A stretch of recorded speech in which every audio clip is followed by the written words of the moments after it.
Some say Chinese is one of the most difficult languages in the world, and learning it is almost impossible.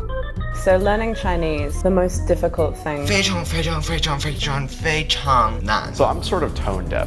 I can't really hear them. I think the cultural mindset is the biggest complication for The us. grammar. 知吃思诗都还难 It's just complicated. So much. Only because you're not learning it in the right way. Why not try Takeaway Chinese, where you can take some Chinese away and experience progress day by day. Takeaway Chinese, we will promise you a difference.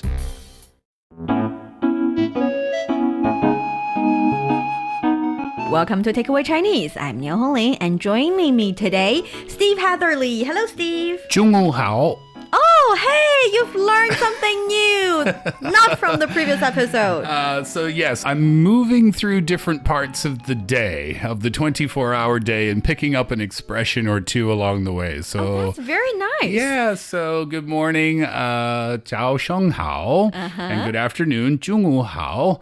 So yeah, I'm not ready for good evening just yet. Maybe next time. 晚上好.晚上好.晚上好.晚上好. Perfect. See, look, this show wastes no time. We just dive straight into the lesson. Yes, and the funny thing is when it comes to learning of a language, picking up certain expressions and phrases in your daily life is almost always the best way because they're useful. You're actually using them in your real conversations with people around you, and also gives you the sense of achievement. It feels like you're actually learning and using, and the feeling of rewarding is quite important as well. Absolutely. And Steve has only been here for less than 2 months. You're only starting learning the language, and you're already making progress, which makes me very, very happy. Baby steps, but I'm happy with baby steps. You know, you can't learn everything in a day.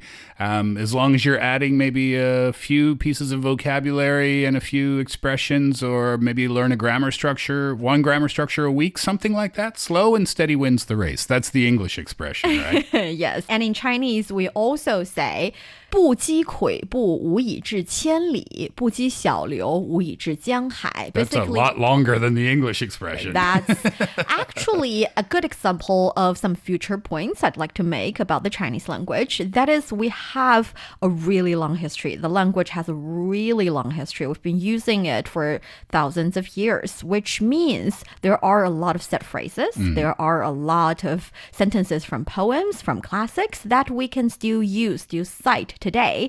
And for a common Chinese speaker, these things are not that complicated, but they are actually created hundreds and thousands of years ago. So the grammar might be a little bit different. The way of saying them might be a little bit different. There can even be stories behind these sayings, but no worries. We'll get there when we get there. We're only in the first initial stage. That is, we are starting this new mini-series showcasing different foreign friends on the show with different level of proficiency with regard to the Chinese language. And we're starting with Steve Hatherley here, showcasing what it's like to be someone who's freshly off the boat, who has a great interest in learning the language, but knows not that much. And if you are at that stage as well, no worries. We are giving you the at least necessary help to get started. So for our dear listeners, if you're interested in Chinese culture and you want to get a grip on the Chinese language, then this is the show for you. Stick with us for 30 minutes and you soon see the rewards. And for more fun Chinese learning, follow our Facebook page, Learn Chinese, to watch many fun videos and live streams. But now, let's provide you with some free Chinese for takeaway. So for the previous episode, we've learned to like the very basic yet necessary way of introducing yourself. Do you still remember how to do that, Steve? I am Steve is 我是 Steve. Call me Steve this is just another way of introducing yourself. 我叫 Steve, or you can flip those two words, 叫我 Steve.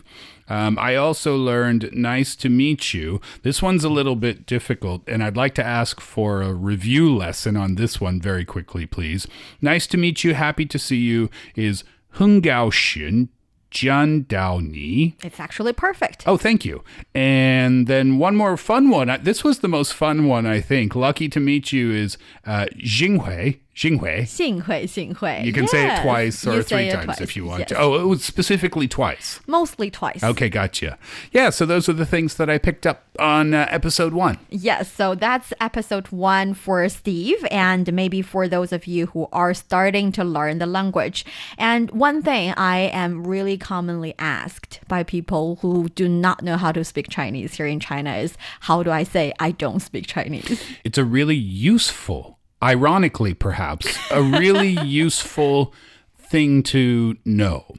And I think whenever you go to another country, it's good to say, I'm sorry. I don't know why I think like this, but always apologize first and say, I'm sorry, I don't speak your language. Because in my experience of living in cultures where English was not the first language, if you say something in their native language, even something small, sometimes people will think, oh, you speak Korean, you speak French, you speak Italian, you speak Chinese, when in fact, the thing that you said is the only thing that you know. And all of a sudden, they will start talking to you Really fast. very quickly and expecting you to understand. So that's why a really useful expression to know is, I'm sorry, I don't speak your language. In this case, I'm sorry, I don't speak Chinese. And the reason I wanted to know this one is because this happened to me at the elevator here in the building the other day.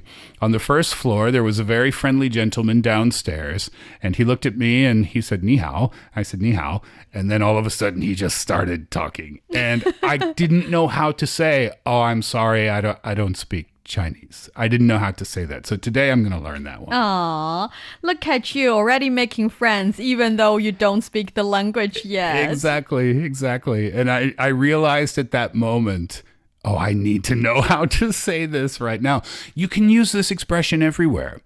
You can use it at a restaurant if the server is asking you questions. You can use it in a taxi if the taxi driver is talking to you. And beyond that, I just think it's a really polite thing to say to people in a language where they speak it fluently. I'm sorry, I don't speak this. And I always think apologizing first is a really polite thing to do. Yes, and also it shows that even you are not speaking the language just yet, you're making an effort by at least learning how to say, I don't know how to say this language in the language. So yes, to start with, since you've talked about apologizing helps a lot, let's learn to say, I'm sorry in Chinese as well. That is the most standard way is 对不起. 对不起. Yes. Okay. 对不起. 对不起. I've heard 对 means like right. It can also mean towards. Okay. So there's various meanings for this because in my daily life so far in China, this is one of the words that I've heard a lot. Because you pay attention, right? When people are talking and you don't know what they're saying, but you recognize the same thing you've heard 100 times. 对对对对对对对. I've heard it a lot. I'm hearing it again here, but it's a different meaning in a different context. It's exactly the kind of situation because we talked about there are a lot of characters in the Chinese language. Actually, there are around 3,000 very commonly used Chinese characters in your daily life. So basically, if you have 3,000 Chinese characters, you would be able to read newspapers here in China. That's the level. Yet, there are more than 50,000 Chinese characters in the Chinese language, more than that. However, the good news is, as long as you start your first 300 Chinese characters, you would find that they're a little bit like building blocks you can put together, and many of the characters are basically two other characters that you can recognize being put together. So it gets easier after the first couple of hundreds. And the idea is, unlike in English, where alphabet, each letter, they're just letters. They're put together to mainly showcase the pronunciation of the word, and you have to remember each and every word. Actually, the Chinese character carries meaning already. They have meanings. Like you said, 对对对 actually means yes, yes, yes, sure, you're right, right, correct, something like that. And 对, this character itself, also carries the meaning of towards. It's saying or suggesting a certain kind of direction. So 对不起, 不, I'm sure that you hear 不 quite a lot as well. I do, yeah. And 不 means it's the negative of like no or not, something like that. Delicious. I've learned that word before. 吃饭 means let's eat, right? But to say something tastes good, you say 好吃. Yes. And if you want to say something doesn't taste good, then you say 不好吃. So 不 is the negative that comes in the front of something. Exactly. So 不 is also a very good example because 不, the character, not only the pronunciation, because we know a lot of characters share the same pronunciation, some with the same tone, some with different tones, but they share the same pronunciation. Whereas 不, the character, not the pronunciation, only has this one meaning. That is the negative sign of things. So this is an easy one. Whereas 对, at least now we have already figured out two meanings of 对. One is correct, the other is the direction. And 起, again, this is a character with a lot of different meanings. And here, 对不起, it's kind of like saying we don't match here.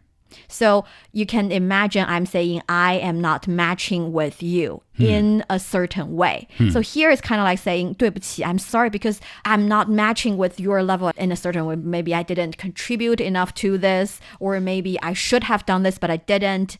Either way, this is me apologizing for being not as good as you at a certain aspect. Now that's the full 100% explanation. But can we use 对不起 in every situation? We can use it in every situation. Where you want to say you're sorry. Yes. The reason I'm explaining this is because I want to showcase that even for a word as common as I'm sorry, perhaps for those fluent Chinese learner or for those who are not Chinese native speakers, yet they already have this very high level of Chinese, maybe no one has explained to you why 对不起 means I'm sorry. But there actually is reasons, or there are ways to understand it. Because, for example, in a relatively more complicated situation, I can say things like 我哪里对不起你? So where I sorry you, if you translate them directly. Actually, what I'm saying is I've done everything. I don't think I deserve to be treated by you like this. I feel like I'm giving you all that I can. There's no place, no point in our relationship that I would apologize. So where? What is it that you feel like I need to apologize to you? Yet you do not translate it like that. So 我哪里对不起你? What did I do wrong? You might translate it like that. Okay. But if you understand 对不起 in the sense that 对不起 means there are two parties and they do not match, you kind of understand how come 我哪里对不起你 means where is that difference in our relationship? What does not match? And because you don't match, it's your fault. You're apologizing. Then you are the one to say 对不起. Yes. Can you help me with the tone again, please? A little bit slowly. 对不起. 对不起. Perfect. So the chi goes down and then up. Up. And the down and up, what tone number is that, please? Number 3. Number it's the 3. third tone. Okay. Okay, since you're asking that, I'd like to tell people about this quite a lot. Especially, this is the fact that even many Chinese native speakers, they neglect this tiny little pronunciation detail. That is, when we have the first tone, it is the same, the same. Yet, if you think about it in music notes, it's actually a 5-5. So there are 1, 2, 3, 4, 5. 1 going a little bit up than the previous. So 1 being the lowest, 5 being the highest. So the first tone is supposed to be a 5-5. So and the second tone is supposed to be a 3-5.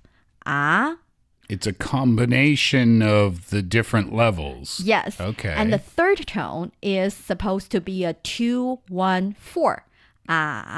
So you actually finishes a little bit higher than you starts. That's a really good way to explain it, I think, because being a native English speaker, this is one thing that makes Chinese such a challenge. It's a musical language. And I was thinking, maybe musicians have an easier time learning to speak Chinese than non-musicians do, or singers maybe, because they already understand those different types of tones. Yeah, so when you're learning Chinese, coming from being a native English speaker, it is one of the challenges. Because in my experience of learning to speak French when I was younger and learning to speak Korean when I got to that country, that this aspect of the language doesn't exist there. Languages can be musical. English can be musical as well. You can change your inflection in your sentence to change your meaning, but not to this degree. Not in this way. And it's hard to remember that because in Korean or in French, to use those as an example of, again, when you learn the word, you just have to learn the word. But here in Chinese, you have to learn the word and you have to learn the tones that go with it as well. Yes, and I understand when you say you have tones, but it is to express certain emotions and certain points that you want to stress in a sentence. We have that too, but it's demonstrated in a different way. And to finish off with the tone, with the number, the different tone, the fourth tone is supposed to be go from up to down, and it's a 5-3. I find it funny because when I was a kid and start learning, again, Chinese, because you have Chinese lessons and you read articles, you would find some people reading Chinese articles meticulously, like a radio announcer. They just do it very beautifully. Some kids are a little bit off, but you don't know where they went wrong because each and every character sounds correct. But it turns out if you pronounce a first tone, that you're supposed to be using 5-5 to pronounce in a sentence instead of 5-5, you use, for example, 1-1, then it sounds a little bit weird with other characters putting together. But people will still understand what you said. They will. Okay, this is really good to know because being a brand new student of Chinese, I was always worried about the tones because I've been told that they're really, really important. If you listen to different lessons from different wherever you're studying Chinese, they'll always talk about the tones right in the very beginning, right in episode 1, episode 2. They'll talk about the tones. So for me, I thought, oh, okay, I have to learn these perfectly. But now what you're saying is, yeah, you have to learn them because it's going to help you become a better speaker as you're improving your language skills. But you don't need to worry about it that much in the very beginning. Definitely. Okay, there good. are actually a lot of dialects and a lot of accent in China, in different places, in different areas of the country. And actually, one way of pronouncing a language with a dialect is to change all the third tone to a second tone, or change all the fourth tone into a second tone or a third tone. So when certain people do that, it will change your accent to a different accent. It's a funny thing. You will notice that a bit later. Okay, so let's say I'm walking down the street and I accidentally bump into a person and I want to say, oh, sorry about that. Sorry, I'm sorry. The proper pronunciation, very strict proper pronunciation would be 对不起.对不起. 对不起. Perfect. But here's my question. In that moment where everything's happening very quickly, in English, I'd say, oh, sorry. Can I say, without worrying about the tone, can I say, oh, 对不起, 对不起? Perfect. Okay. People will understand you. Okay, good. This is great information to know because now I'm not as stressed about learning the exact tones just yet. Yes. Got it. So that is 对不起, I'm sorry. And the next thing you want to say is, I don't speak Chinese. And there are multiple ways of doing that. You can. I was hoping there was just one. There are always different ways of Right. saying one thing. Sure. That's the beauty of the Chinese language, in my opinion. You can start by using the relatively easier one, that is 听不懂. 听不 不. 懂. There's boo. Yes. Again, right? Uh-huh. Don't. 听不懂. 懂. That is easy to speak because there are only 3 characters. Yet it does not precisely mean I don't speak Chinese. It actually means I don't understand. Okay. So Okay. 听 is to listen to or to hear. And 不 we know is the negative sign. And 懂 is understand. So I heard you, but I don't understand. Okay. So 对不起听不懂. That works. Okay. But let's learn how to say, I don't speak Chinese. Let me ask you this question. In English, we always say I. But not every language does that. Korean, for example, na. In the beginning of a sentence where they want to express I or me, they don't say na. They don't use it. In Chinese, do you often say I at the beginning of a sentence? We can, but we can also omit it. Okay, good. We have different ways of doing that. Okay. If you do not specify the subject of the sentence, then definitely either the subject is I, which can be omitted. It's assumed. Or the subject is mentioned in the previous sentence. So it can also be understood. Okay. So that's the general rule. And here you can say 我不会说中文. Okay. 我 is the I. 不会 don't know how to, don't have the ability. 不会说 is to speak. 说中文 Chinese. 中文 Yes. So 我不会说中文 I don't speak Chinese. Because in Chinese, if you say 我不说中文, of course people will understand, you do not know how to do that. But the literal translation, the direct translation would be I don't speak Chinese, as if I have a problem with Chinese. I choose not to speak it. Oh, that's different. That's different. But again, I was saying if you have a foreign face and you say 我不说中文, they will not assume that you have a problem with Chinese. Yeah, it's not like you're saying I refuse to speak Chinese. Right? Okay. But the structure itself, the I don't do this itself can suggest that I don't do it because I choose not to do it instead of I don't know how to do it. Okay, sure. That is why I specified I don't know how or I can't speak Chinese. That is 我不会说中文. 会 is the ability suggesting kind of word. Okay, so going back to the two examples, 对不起 is I'm sorry. 听不懂, that's the easy one, right? Yeah, don't understand. Yeah, I don't understand.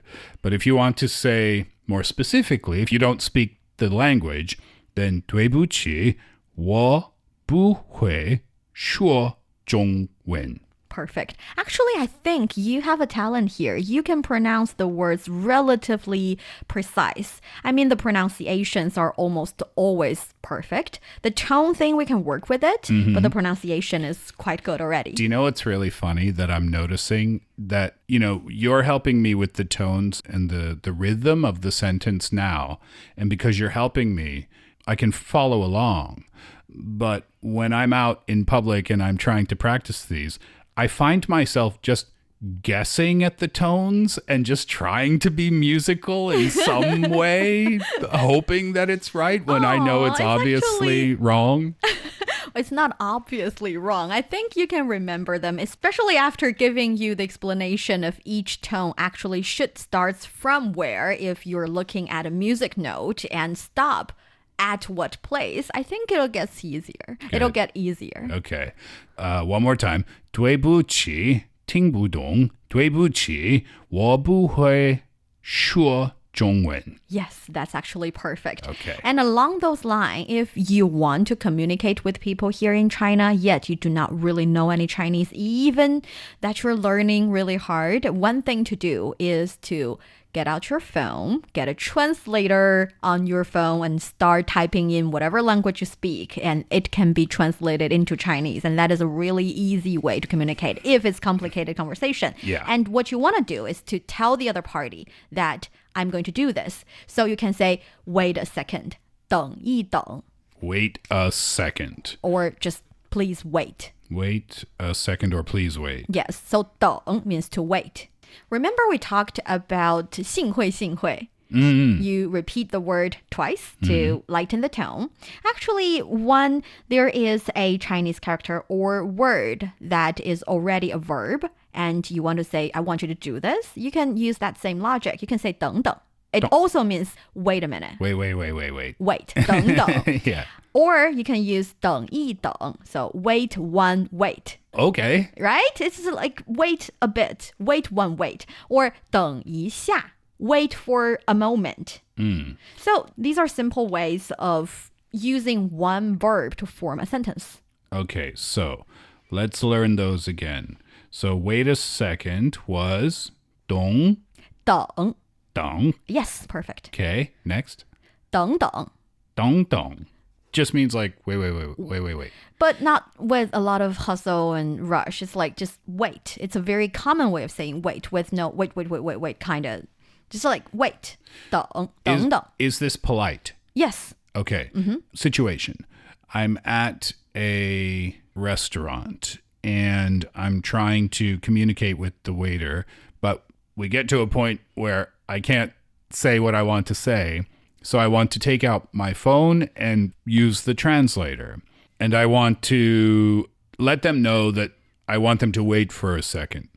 Then I say, 等等.等等. 等等. Or I think 等等 is a bit hard to pronounce because you have 3 tones, 2 third tone together, which would actually involve a situation of changing the tone a little bit. We're going to get that point a little further down the road. Yeah. Yet, if you say 等一等, that's easier. So That let's is learn easier. 等一等. 等一等. Yes, 等一等 等 works. 一等. Okay. 等一, not 一, it's just 一. 等一等. 等一等. 等一等. Yes. Okay. And now you have mostly the important phrases you want to say to people about not knowing the language and wanting them to wait a little bit. Yeah. And I want to say this to my fellow beginner students. When you're getting started, some pronunciations are going to be easy for you. Other pronunciations are going to be more difficult.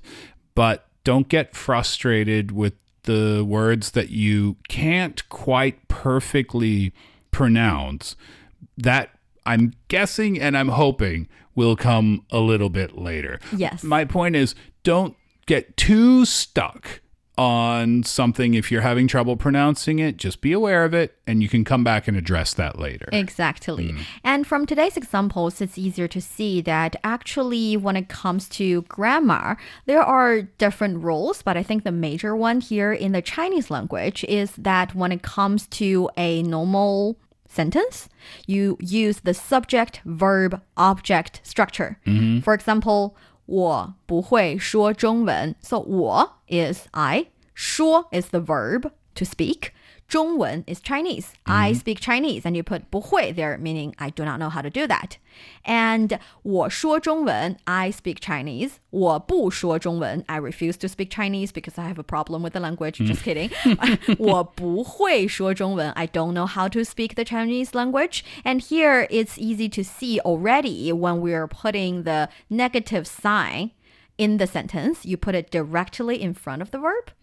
And the situation with the Chinese question sentences is that instead of learning a whole new way of asking a question, what you do is add a simple ma at the end of your sentence. That's been the easiest part to kind of comprehend about, when just learning about the language in general, is that at the end of it, if you want to make a question, you just put ma at the end, and it turns it into a question. Yeah, so we already know how to say I speak Chinese, 我说中文, or I don't speak Chinese, 我不会说中文. How do you say, do you speak Chinese?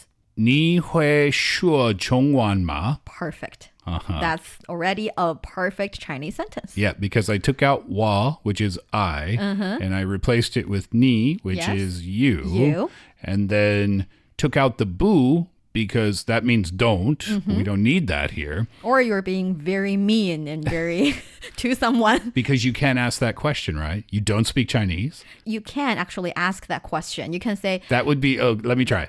你不会说中文吗? It's like you being very mean. So like, for someone are you who's... dumb? Yes. Yeah, right. I get it. Yeah, it's the same in English if you say it like that. Yeah, I remember hearing this anecdote of some editor in a office saying, is English your second language, to a native English speaker. So that's me. And it's sarcasm. The same sarcasm. It's the same idea. If you say 你不会说中文吗? Don't you speak Chinese? What's wrong with you? It's not the kind of language we want to actually teach. But it's good to know that it's out there. It's out there. It's at your disposal if you ever want to use it. That's up to you. And as long as you learn the grammar, you can actually make your own sentences You might not know the meaning behind it. You might ask someone, don't you speak Chinese in a very impolite way? Yet the structure is right. The sentence is actually right. At least grammatically correct. Grammatically. At least grammatically correct. So we know that these are the basic rules in a language, in the Chinese language. Yet when it comes to more detailed grammar rules, definitely we have some. For example, in the Chinese language, we do not really have articles. We have quantity words, but we do not need specifically an article in front of a noun. Okay. Because in English, you say, do you have a pen? You have to have the in the sentence, the article. In Chinese, you say, 你有笔吗? You have pen. Yeah. 吗? Yeah, it's much more compact. Yes. Yeah, English is annoying in that way, isn't it? And even I know that as a native English speaker. Articles are a pain in the backside. And not having to remember where and when to put them. It's like in French or I think Spanish too. The masculine and the feminine, depending on which, the le and the la, you have to remember which one goes with which. It's the same with articles. So to know that you don't have to worry about articles in Chinese is really comforting. Yes. Another thing is there's no gender in Chinese. Not saying that there's no gender in China, but in the Chinese language, there's no gender when it comes to nouns, when it comes to verbs. You do not have to change your verbs based on different gender of the noun in the language as well. So relatively speaking, these are some smaller rules that you can pick up when you're learning the language. Yeah, this is all good information to know when you're starting out for sure. Yes, and again, I would suggest those who are only starting to start by picking up certain expressions and ways of saying things instead of trying to use the relatively limited vocabulary and fit them into the language equation, because that's even harder. Yes, but if you do get stuck, just say 对不起听不懂 or 对不起我不会说中文 Perfect. And that brings us to the end of today's Takeaway Chinese. I'm Yuan Honglin with Steve Hatherley here in the studio. For more fun episodes of the show, you can visit our website at radio.cjtn.com and go to the column podcast. You can also listen to the show and read the script there. Find us wherever you listen to your favorite podcast. Just search for Takeaway Chinese. Don't forget to leave your questions, comments, and a 5-star rating. 感谢收听，我们下次再见。再见